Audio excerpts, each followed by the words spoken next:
All right, what's going on today, guys? Q here with Granny's Tech Genius. If you tuned in to the last video I uploaded, we created three different VNets following Microsoft's lab guide for the AZ700 exam.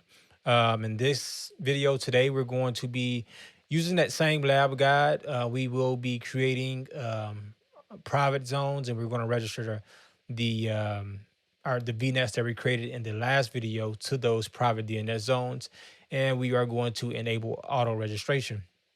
So first things first, let's go through what we're going to be doing. We're going to first create our private DNS zone, and after we create the private DNS zone, we will be linking the virtual networks to the private DNS zone while also enabling auto registration. And then the last thing we're going to do is we're going to spin up some VMs in one of those VNets, and we're going to test out the auto registration feature. All right, if you're new here, be sure to hit the subscribe button and tap that notification bell so you won't miss out on any of this good Azure content. Also, we're going to be going over some career things, and we're going to be going over some other cloud computing things and, ways to get into the tech industry. So you don't want to miss any of this good content. So without further ado, let's jump right into this lab. All right. So in this lab, we are going to be um, creating a private DNS zone. And once we create that private DNS zone, we're going to link the VNets that we created in the last video. So if you didn't watch the last video, or you're trying to follow along in this video, you may need to go back into the last video to set your lab environment up. So first things first, we're going to create a private DNS zone. So I am just going in the Azure portal. I am just going to search for private DNS zones, and I am just going to create. And the resource group will be the resource group that I created in the last lab, Contoso Resource Group. And for the name of this private DNS zone, it will be contoso.com. Um, Private DNS zones really are global, so that's probably why this is grayed out. Uh, Tags, I'm not going to do any tagging. I'm going to do review and create. Once the validation is passed, I am going to hit create. All right. And so we're going to wait for this deployment to finish. Once the deployment is finished, we are going to um, link the virtual networks and enable auto registration. DNS zone is finished deploying. So now I'm going to click on go to resource. So now what we're going to do, we're going to create three different virtual network links, one for each virtual network. So now on the left-hand side, we're going to click on virtual network links. And we're just going to link our first virtual network, which is the core services VNet. We're going to name it core services VNet link. And for the virtual network, I'm going to select core services VNet and be sure to enable the auto registration.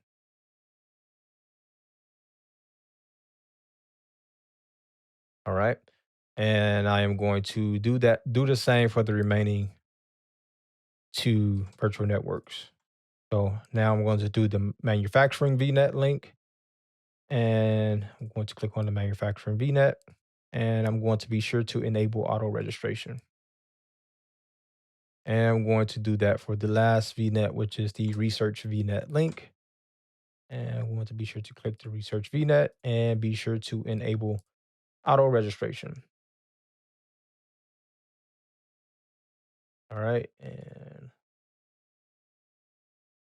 now I'm going to pause the video and wait for all of my links to show up here and for the link status to show as completed. As you can see, the link status is complete for all of them, and we have enabled auto registration for all of them. Now I am going to spin up two VMs. I won't show the process of spinning up the VMs in this video. That's kind of out of the scope of the exam anyways.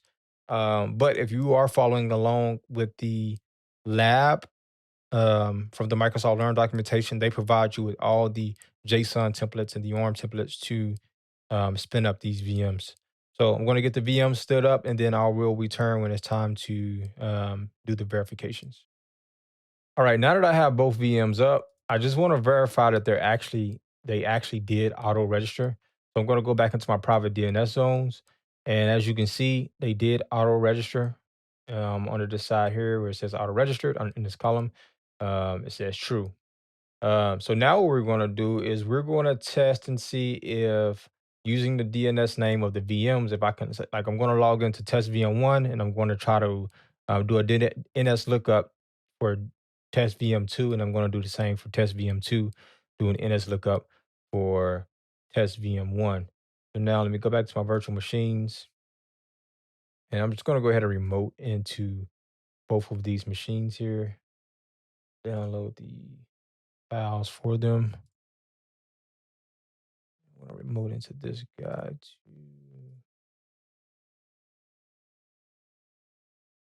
connect. All right, so now we are inside of test VM1. And so the first thing we're going to do is we're going to open up our command prompt here. And we're going to do an IP config /all. And as you can see, our host name is test VM1. And then I just want to make sure that the IP address is the same as it is in my DNS zone. So let me minimize this and let me go back to my DNS zone. And for test VM1, it's 10.20.20.4. And here it is 10.20.20.4. So that is correct. So now I want to try to, well, let me pull up test VM2 first. So this is test VM2. I am going to do the same thing for test VM2. And prompt IP config /all. And this IP address is 10.20.20.5. So now I'm going to try to connect to test VM2 from test VM1. So let me just do an IP config /all just to show you we're on test VM1. So now I just want to see if me pinging test VM2, if it will return like the IP address. This ping will time out because of the firewalls on the VMs, but this should at least return the value, the IP address for test VM2. See, 10.20.20.5. And so another thing we can do is we can do something like an NS lookup for test VM2.contoso.com. And this should return us the value of the IP address for test VM2. And that goes to show there wasn't any configurations we had to do in the DNS for the individual computers. These computers are within the vNet of, our vNet is linked to the private DNS zone. And basically these machines are auto registering to that zone. So they know what DNS server to use in order to get these IP addresses. So let's try this on test VM2. Let me go to my test VM2 here. Test VM1. So we're in test VM2 now. So I'm going to do an NS lookup. And I'm going to do test vm1.contoso.com. As you can see, it returns us the IP address for that. All right, that's going to be it for this tutorial on private DNS zones. I hope you found it helpful and informative. Don't forget to like this video and leave a comment below with your experiences. If you want to see more content like this, make sure to subscribe and hit that notification bell. You don't want to miss any of this good Azure content. Thanks again for watching, and I will see you in the next video.